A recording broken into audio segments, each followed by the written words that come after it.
Bonjour très chers compatriotes. Ezali bino Pierre Mike Mulowai.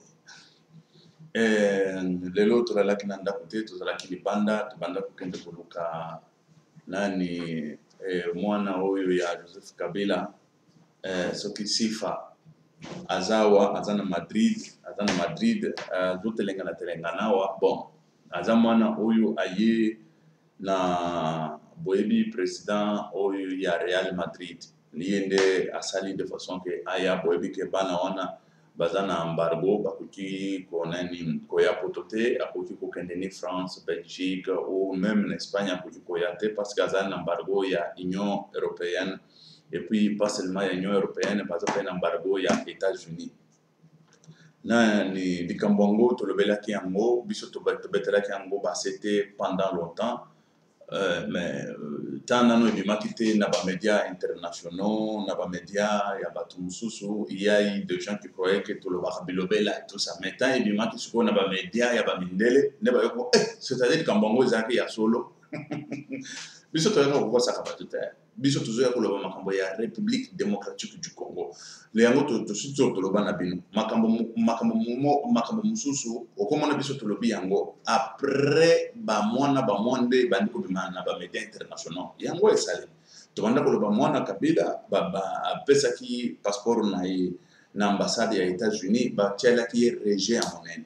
apesi passeport na ye na ambassade ya France azwi rejet ya monene c'est-à-dire que na ambassade nyonso azwaki barejet moko ya minene de façon que akoki kokende poto te azalaki na baprojet na ye akokende kotanga na États-Unis baboyeli ye visa akokende kotanga te asanzaki sikoyo ba itinéraire de façon que akende kotanga même na bafrance na banini baboyelaki ye kopesa ye visa boyebi ke baza na situation oyo ya embargo oyo bapesaki bango c'est-à-dire bapesi Kabila bapesi bato na ye nyonso oyo baza pembeni baye kopesa pe nani na famille Kabila bapesaki c'est-à-dire que famille Kabila bapesi yango embargo likambo oyo boyebaki yango mais cette fois-ci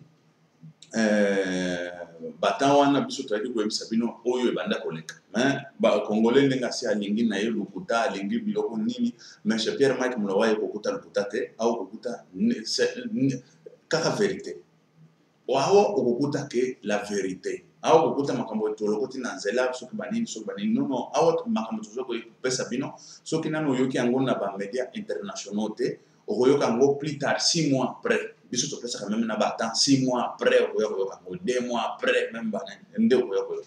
yango toyebisaki bino ke mwana Kabila azwaki barejet azwaki banani et tout ça bon cette fois-ci boyebi ke président oyo ya Real Madrid aza na bazalaka bahomme d'affaires oyo balingi konuire bapays mosusu konuire mpo bango babimisaka mutu et tout ça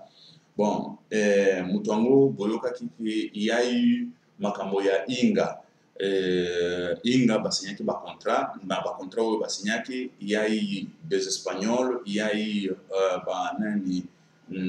chinois il y a eu ezaki trois parties nde ezalaki wana mais toyebi ezaki tripartite soki tripartite bakanda kobenga soki tripartite soki nini biloko misato mpona Inga 3 basala yango bon bapesaki bango contrat et tout ça toyaki awa tolobelaki yango tolakisaki mpe na bilili ndenge bazosigne bacontrat et tout ça bacontrat wana bilili ezali ya kosala Inga oyo ekoki koalimenter Afrique entier tozoloba Afrique tout entier wana ezali likambo moko ya bamillion na bamilliard de dollars américains bon baespagnol oyo baza na dossier wana tozali na oyo bazobenga oyo président Real Madrid ye nde moto mokolo entreprise oyo badécroché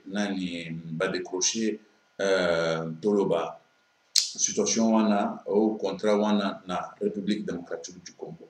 mais sikoyo ye nde azosala tout de façon que mwana Kabila aya na poto koya na mwana Kabila na poto azoya po aya kotanga bon na baage wana mwana kosala nini mbongo ezali basi bayibi biso bayibi la République démocratique du Congo c'est-à-dire que à fond bayibi biso na ndenge moko kosala na te mwana wana aza na besoin kende kosala te mwana wana aza besoin ya kotanga c'est-à-dire que assez formé bon toboyi te akoki ko se former parce que azali jeune oyo akoki ko se former le problème ezali wana azali mwana ya munguna bon côté moko azali mwana ya toloba mwana ya nani ya Olive Lembe bon Olive Lembe ake kobota nde na banguna ake kobota na nyoka. Vous comprenez? Voilà. Nazali mona Olive Lembe de ce côté là, voilà moi parti moko boye ya biso eza kon. Mais côté mususu azali mona ya criminel. Bon, ndenga za mona criminel. Biso to bando kanisa, qu'est-ce qu'il faut faire? Parce que tozokende mutakalize ye. Tobimaki butu tolalite lelo tozalaki libanda babilibi tokangaki yango na ba dispositif oyo eza ba dispositif ya sika tozwaki mon cher sikoyo nakokanga bilili eza na kati awa mosusu tobomi yango ekomi kokanga masuki ndenge nini na ba vitesse moko bon moyen to proposer bino bilili yango eza te libanda awa nasina ebisaki bino ke awa ba petit fils akenge wandoni biso tala biso tozalaka clair ozomona Espagne bato bakanga Espagne biso ba espagnol banen biso parce que bilili tozwaki bilili mais moyen de proposer bino ezate pour bokende comprendre que biso na ba espagnol tosi tokoma eloko moko c'est-à-dire que nga nakanga kote nyonso wana ntango omonaka bayango oyo bakendaka na Ibiza bazokende kosolola na ba Ibiza bazokende kosala soki banini na ba Ibiza kuna c'est parce que tozalaka un peu moins informé bakote yango sinon tokende na Ibiza wana tobwili bango boye na maboko tobwili bango na Ibiza nga na Ibiza bato basalaka wana ebele na yebi bango ebele na Ibiza bozo comprendre bon sikoyo mwana wana ayaki tokenda koluka ye butu totamboli butu makambo ezaki wana ba video moko ya bien ya kitoko malchance ekangami mabe mpona ba dispositif tozwi kaka dispositif eza ya sika et tout ça toyebi ke kokanga nango malamu me ekangaki nango sikoyo il a fallu koregle yango biso nde tozalaki kidiba ba dispositif ekangi ba video na ndenge moko ya mabe mwana wana apakati akimi mais de toutes les façons ndenge aza awa na terrain oyo biso toza bato ya terrain oyo mwana wana bon côté moko yango tozokende koloba côté moko azali mwana congolaise côté mosusu mwana tutsi oyo azali toloba on dirait pas que on dirait c'est ça tozoloba moi usurpateur aye azwi bokonzi akomi koboma bato et tout ça mwana wana tokomutakalize komutakalize ya mwana wana ezali la première des choses totia ye na conscience mwana wana tout d'abord ndenge akomi na poto ezali tout d'abord malamu pourquoi parce que akobanda kobima na bana baage bana ya université banini bana ya baage na ye tout ça bana baage na ye bakende kolakisa ye la liberté de l'homme, la liberté de soi, la liberté de l'homme, c'est-à-dire que liberté ya mutu mususu boko kende bo fini yango soki ndenge nte soki ndenge ako comprendre et puis biso tato kende mon cher tokomutakaliseke après tolobi oyoki yango ndenge mais tala biloko papa na yo asala papa na yo azoviole basi na biso papa na yo azopesa mama akende kobima na mwana na ye publiquement mais comment est-ce que toi tu vois ça omutakalisation yo moni yango ndenge nini mais ezali ya niveau yake tozwa yo to violer yo non mais siko kaka komutakalisation tosali yo eza nini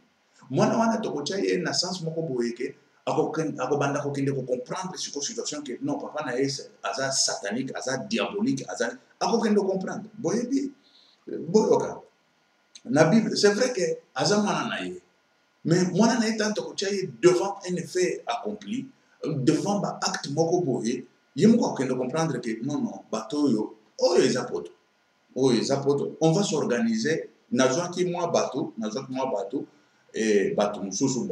tala kaka nazwaki mwa bato bakongole mpe bazaki kidiba mingi nazwaki mpe bato mususu oyo yanga ya pembeni tokei parce que ezali makambo ya Congo mpona makambo ya Congo je peux chercher mes hommes voilà et ça concerne que nga moko na bato na nga oyo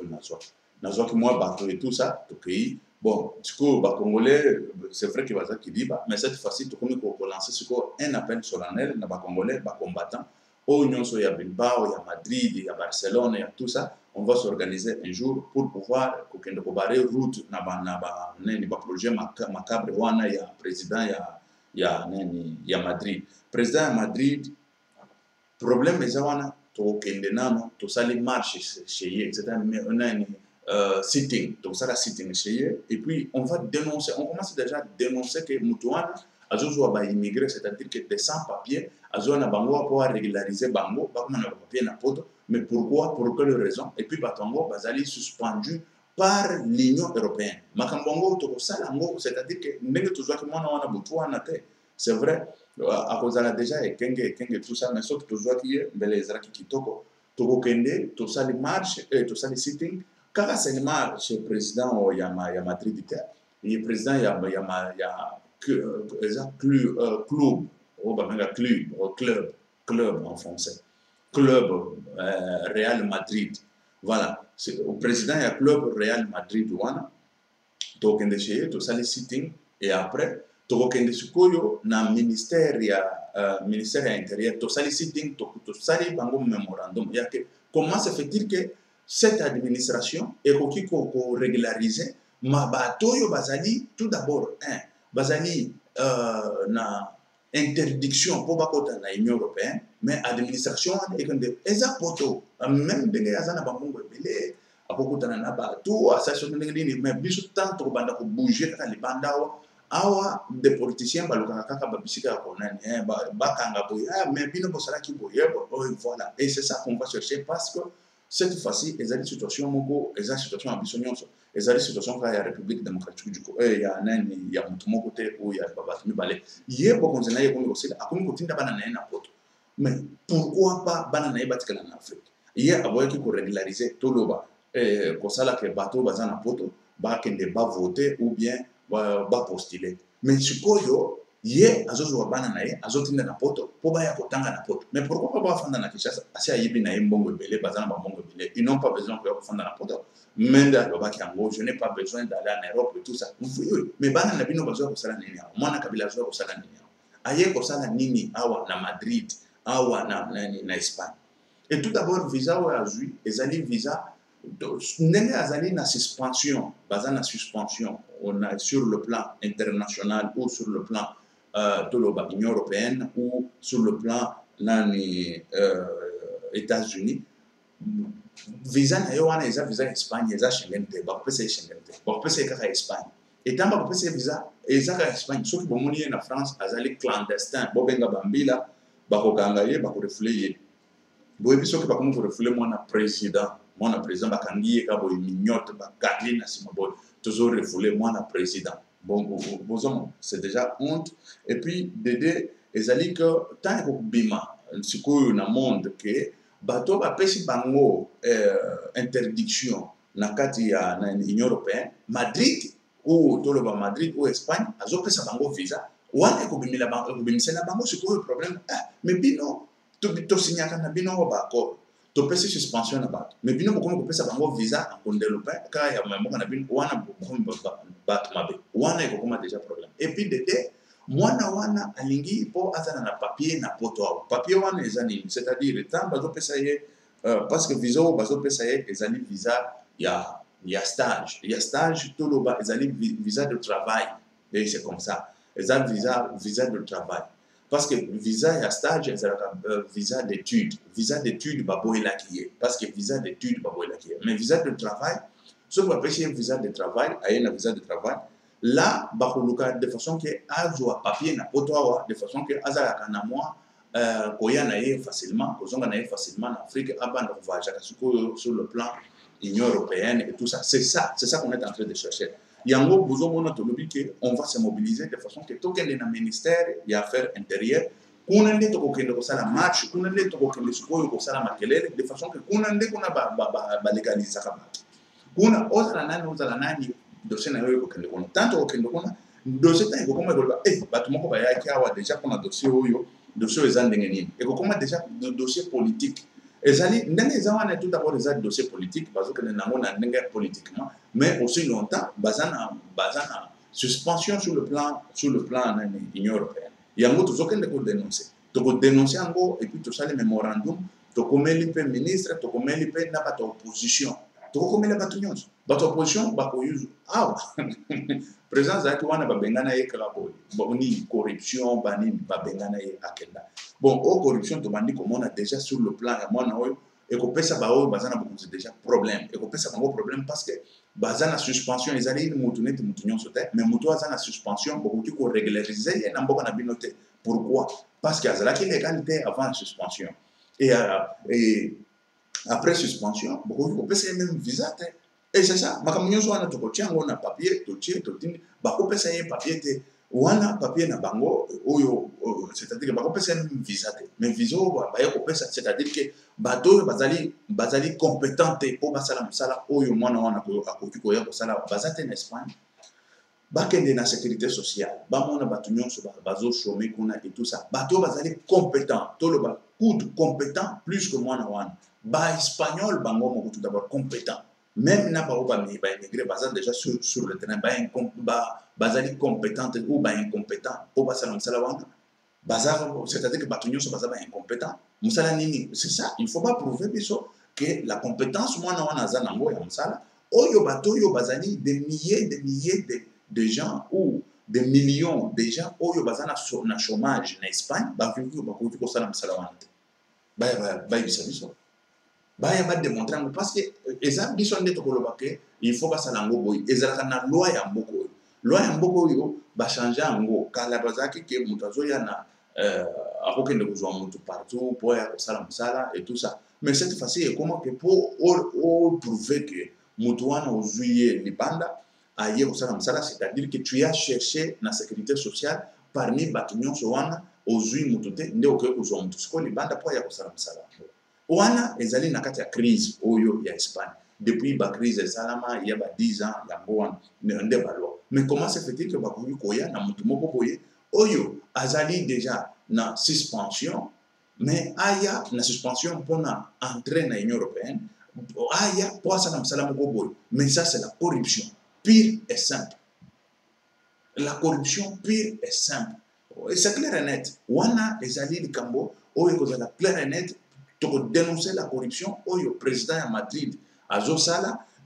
corruption au président Madrid azosala sur le plan ya ko régulariser bato frauduleusement à cause du problème à cause du problème sur le plan frauduleusement parce que c'est eza fraude oyo azokena kosala ezali fraude toko dénoncer yango fraude oyo bazosala président wana na corruption na Joseph Kabila fraude awa na poto on va dénoncer ça sur le plan et puis tokopesa makambo nyonso wana association oyo awa mindele fraude oyo président wana dénoncer ye bokoyoka makambo na ye kuna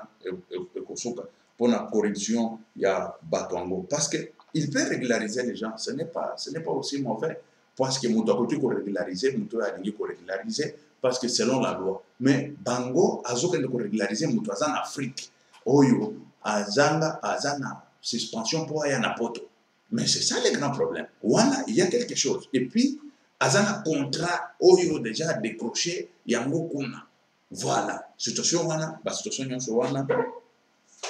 tokolobela ngo tokotia ngo na memorandum de façon que tokende ko dénoncer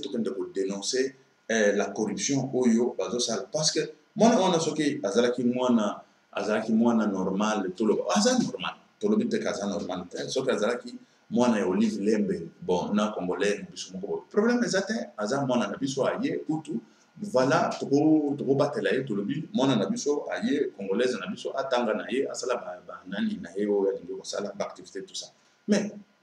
Kabila azoboma basi na biso azo violer bango mwana wana afande azota mais non ce n'est pas possible ou mwana wana il faut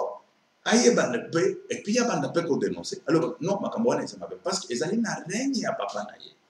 ezali te ezali na règne ya mutu mususu règne ya papa na ye mwana wana déjà azwaki diplôme il y a de cela 2 ans si je me rappelle bien hein une année passée na évité soka chomaki ou asalaki soki ndenge nini ou akenda kotanga na bamboka ya Afrique to éviter il y a 2 ans non oui azwaki diplôme diplôme to yokaki ba diplôme ba sango wana ya abini lauréat avec 99% babiloko lokuta wana tout d'abord ceux qui ayao ayebi monoko te il faut atanga na monoko problème wana ezate akotanga na ye monoko akobanda kotanga monoko et après akeye akoti ba classe na ye abandi kotanga tout ça mais le grand problème ezali que il faut tout d'abord papa na ye ayeba ko respecter basi ya chebiso ayeba ko respecter bana na biso oyo azokende ko livrer bango na basoda na ye bana ya 3 ans 4 ans 6 ans po bakoma basi ya basoda na ye na Kasai likambo nyonso wana tokotia et là il faut être vraiment strict yango tozokende ko senga tozokende ko benga peuple congolais bato nyonso bafandaka na Barcelone, combattant à Barcelone, bakozwa bus les jours J, on va parler tout d'abord, on va s'organiser, combattant à Madrid à Bilbao, bao nyonso baza partout. Bobenga Pierre Mike Mlowai, tokochela bino nani numéro oyo boko benga de façon que on va s'organiser pour tokende to bare route na mona wana pour na minute oyo tokendaki butu butu moyen na chela bino bilili ya bimaki de mabe ndenge na ebisaki bino mais tokende koluka ndenge nini tokende to sikoyo il faut kende tout justement na place oyo président Madrid azali tokende to manifester to sala sitting to tia memorandum na biso tokende pe na ministère ya nani ya intérieur to sala pe sitting to tia pe ba nani ba memo na biso na kata ba memo oyo tolobi yango tokotia na kata ba memo parce que basali biloko oyo ekoki kosalema te ekoki kosalema te e wana ezalaka eza ba droit na bango mais sur le plan national ou toloba européen ezali eloko oyo ekoki kosalema te sur le plan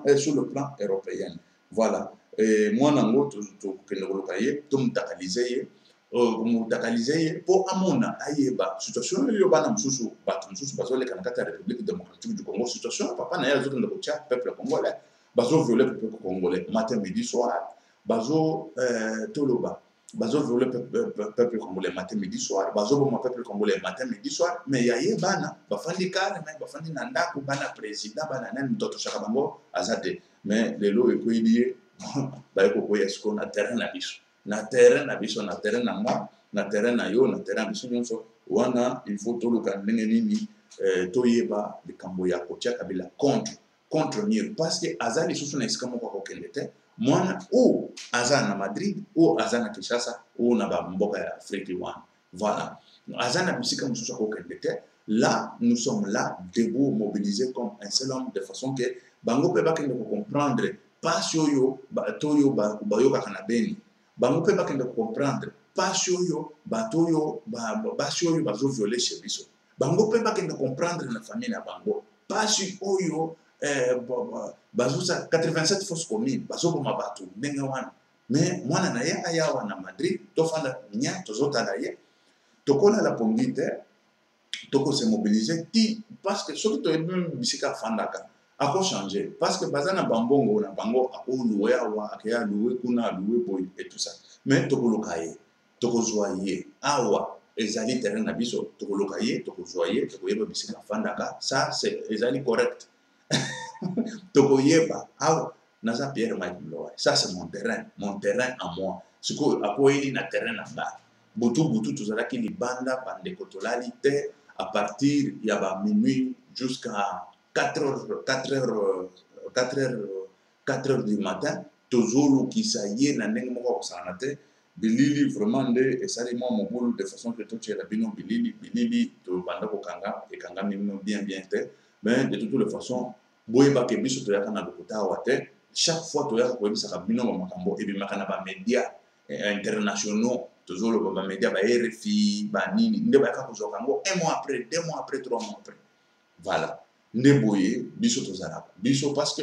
tokoya awa toloba lokuta te toloba banani te tozoya awa mpo tolobaka toyebisaka peuple congolais qu'est-ce qui se passe na république démocratique du Congo république na ye mboka na ye mabele na ye akende acomprendre akende koyeba situation oyo ezoleka na mboka na ye na mabele na ye voilà situation yango wana ya mutakalisation ya mwana oyo butu oyo erate babisika nyonso bayebisaki ke azalaki tokenda toluki tomoni ye te et puis ndenge tobanda kograve mpo bomona babisika yango ndenge tozokota ndenge tozobima tout ça mais de toute façon epesi biso mwa potopoto de façon ke totiela bino bilili yango voilà mais boyeba ke mwana yango toza na ye awa azali na Madrid tozolukisa ye ti tokozwa ye mais baoyo balingi ke tosala marche ensemble bakobenganga bokotala numéro ya Pierre Mike Mlowai awa mpona tiela bino parce que naza meme na ndako te naza na dispositif te ndenge natiela bino numéro de façon que tozala mwa ebele tokende tosala nani sitting epai ya président oyo ya Real Madrid pe na ministère ya affaires intérieures il y a affaire intérieure. Voilà, tozokende koloba makambo mboka na kati ya République démocratique du Congo ezali un peu flou ndenge bomoni bino moko déjà que situation toyebisaki bino mpona baélection basoda baza wana baminduki bo baza na bazoya na bacamion et tout ça bato babengi nga de gauche à droite bato oyo tozoloba bato oyo normal ya nzela et tout ça epesi bango c'est-à-dire que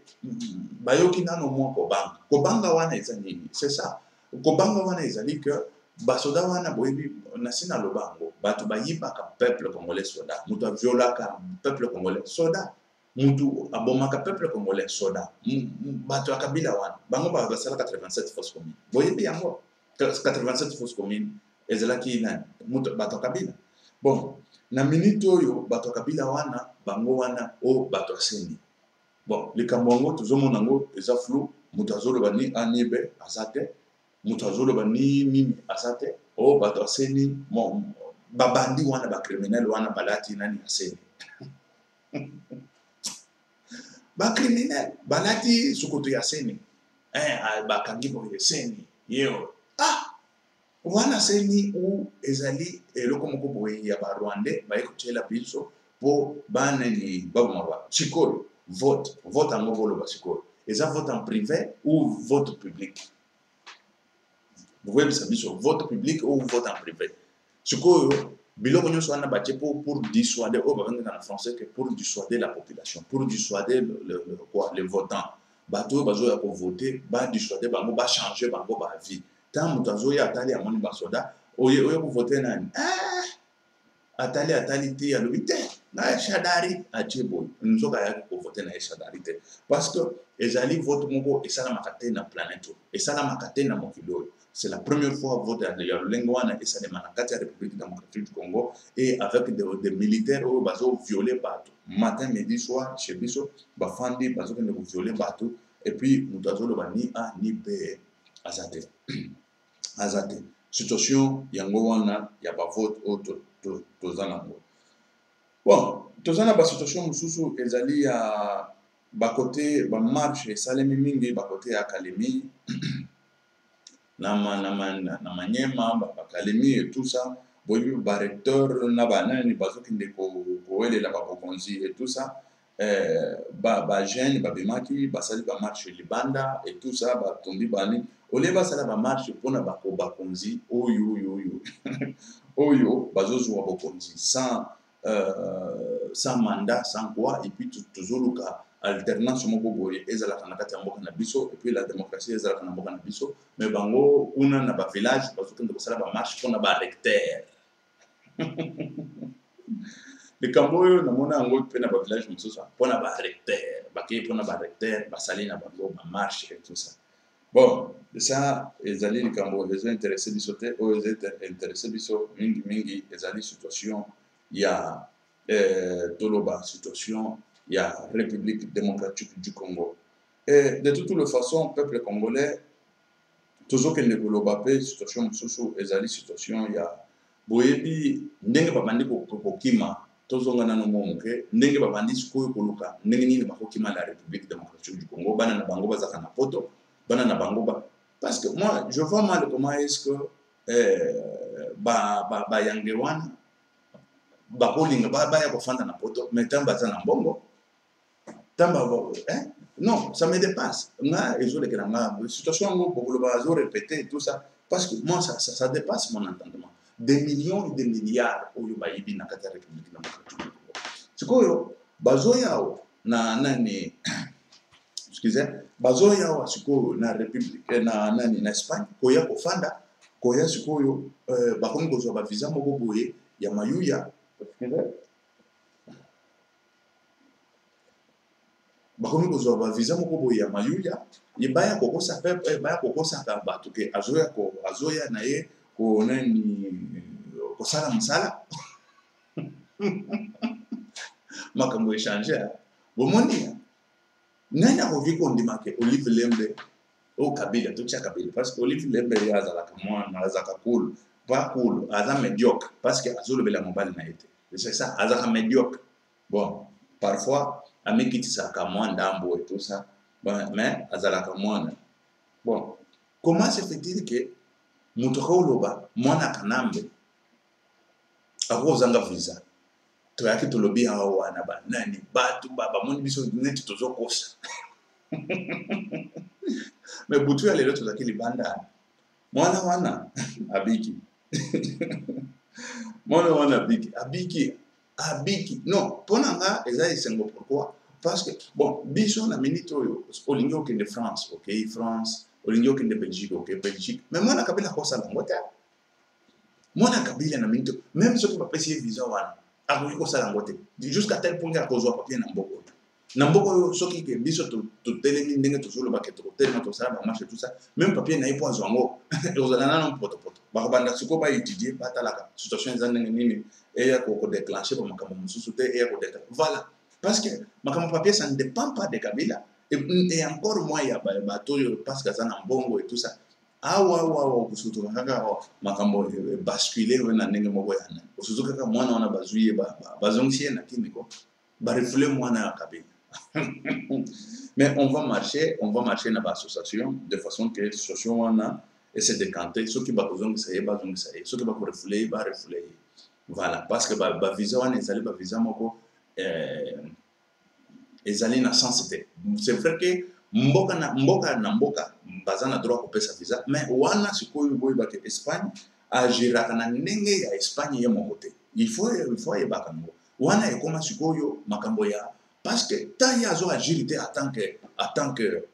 membre ya Union européenne azo agir en tant qu'Espagne mais papier na ya kopesa ye wana akokota ngo sikoyo na membre na ba Union européenne na ba membre mosusu aussi longtemps azali na suspension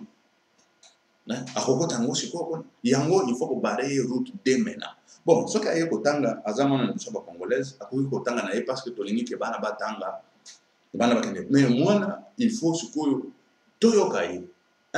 asolola na bacombattant to papa na ye makambo asalaka wana azoviole basi na biso azozwa mama bima na mwana na ye publiquement ça il faut toyoka mwana wana aloba azoloba nini et quel azoloba nini et puis azoproposer nini et puis nini voilà kotanga biso tolingi ke bana na biso bacongolais batanga tozolite contre quoi ignorance contre banini bon ye aya kobisa biso soki situation wana ezali malamu soki situation wana papa na ye azokende kosala na mboka na biso soki ke ye azomona ngo ndenge nini bon peuple congolais parfois bokoloba mais ndenge nini mwana wana koloba il faut komotakalize mbala oui tokomotakalize et après il faut soki ke kozonga azonga mais le grand problème c'est que tolingi te ke mwana wana azal pas parce que boyebi David mpona kindumba na ye kaka bana na ye babondisa David kaka bana na David babondisa David soki mwana wana aza contre ba situation wana pe akozala contre parce que mwana nini wakondima parce que papa na yo parce que mais non il faut mieux kozala ba pauvre kozala kofanda na pauvreté que kosalaka babiloko ya lolenge wana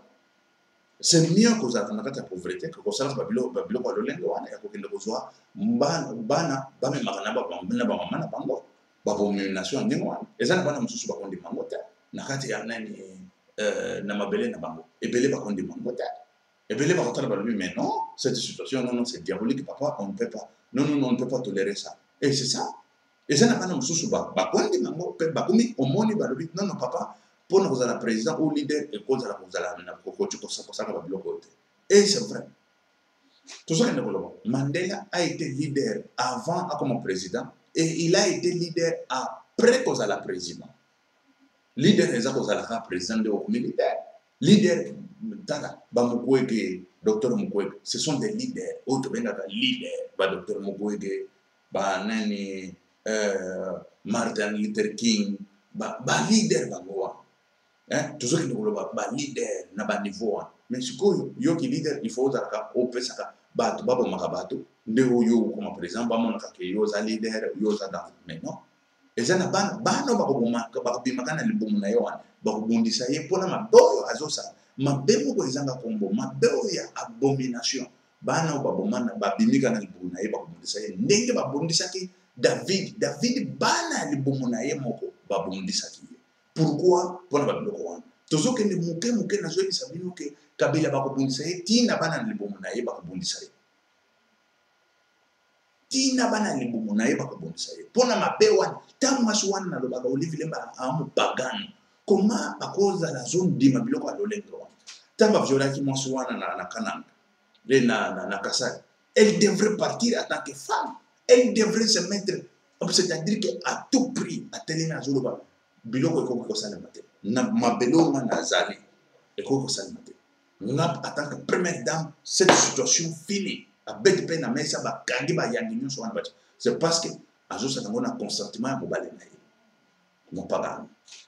Okomuna mwana na ye, aboyi na ye ba biloko nyonso wana. Abakubundisa bango bana na bango moko babemi na mabomu na bango pona maboye basali ya munene oyo ya abomination maboye ezanga kombo bana wana bakubundisa bango tozana bino kaka ndenge babundisaki David pona mabe oyo asalaki wana ya kubundisa ya kozwa mwasi ya bato mwasi ya soda na ye mabe wana mwana Kabila kotikala ampete tozoloba tina bana na ye na bomu na ye bakubundisa ye. Tous les très chers compatriotes, vous s'abonnez massivement de façon que vous avez des informations. Ah, les informations sont fraîches. Vous avez des RFI 6 mois après, 3 mois après, et tout ça. Vous avez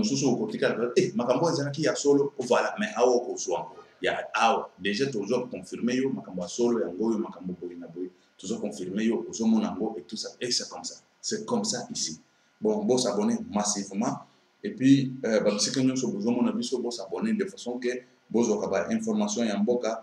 na biso mboka na bino mboka ya biso nyonso de façon que to libérer mboka wana même bano ya Kabila oyo mwa bakubundisa ndenge babundisaki nani David nazo bisabini bakubundisa ye awa tika baya na poto bakozwa conscience etamba kozwa conscience bakoloba mais papa na biso makambo asala kama ya mbote na renya papa na biso bazosala biloko nari mais ici même qu'on a bazana ba internet bazana tout mais bazana ba accès na ba biloko nyonso wana te awa bazana accès na éducation ya c'est-à-dire que ya mutu na planète oyo ndenge il faut azala éduquer ndenge mutu il faut vivre ndenge mutu il faut azala ndenge il faut ba traiter mutu tout ça biloko nyonso wana e kosala ke ba bondisa papa na bango moko nazo ebisa ekokoma ta ekokoma. OK, merci Ezaki Wabino Pierre Mike Mloa. OK, merci. Ciao, à la prochaine.